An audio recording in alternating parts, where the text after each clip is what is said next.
ვიპოვეთ ნუტი. ნახეთ.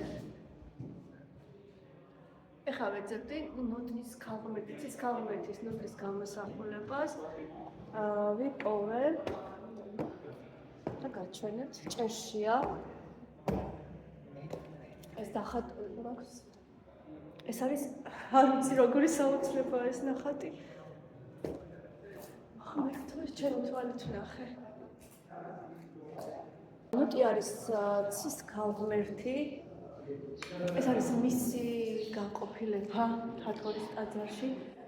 ცის ქალღმერთი ნუტი ესენეთი ეგვიპტური მითოლოგიაშიც ცა არის ქალი. ყველა დანდარჩენ ცივილიზაციაში ცა არის მამრი. თუმცა ნუტიც ამოსულია პირველ ოკეანედან. რაე დიდი მზის ღმერთი შემოისვა მხარზე ნაწყლის ოკეანიდან ამოიყვანა ცაში და მას შემდეგ ის დარჩა ცაში. ასე რომ ნუტი დროულად განასახიერებს ხთონურ მიწის ქვეშა პირველად წყლებს და ასევე ცას. აი დააკვირდით ნუტისთან ერთად არის მზე და ეს ნახატი ასახავს მზის დღეღამურ ციკლს, როდესაც ყოველ ღამით ყლაპავს ნუტი მზეს, გაივლის მერე მთელ მის წიაღს და შემდგომ მზე ახლა იბადება.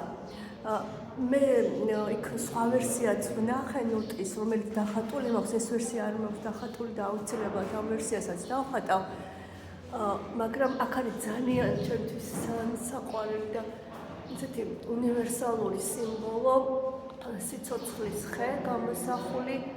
ამიტომ ეს არის ძალიან კომბინირებული ნახატი ნუტის ყველა თავისი სასიცოცხლო სიმბოლოთი დატვირთული. მზის, აი ხედავთ თქვენ მზის ნაკადს, ეხლა და აქვე არის ჰათხორიც გამოსახული. აი ხელებით ნუტის გამოსახავენ ციდან ხელებით გადმომხობილს მიწაზე და სწორედ მას უჭირავს ამ ხელებით სამყარო.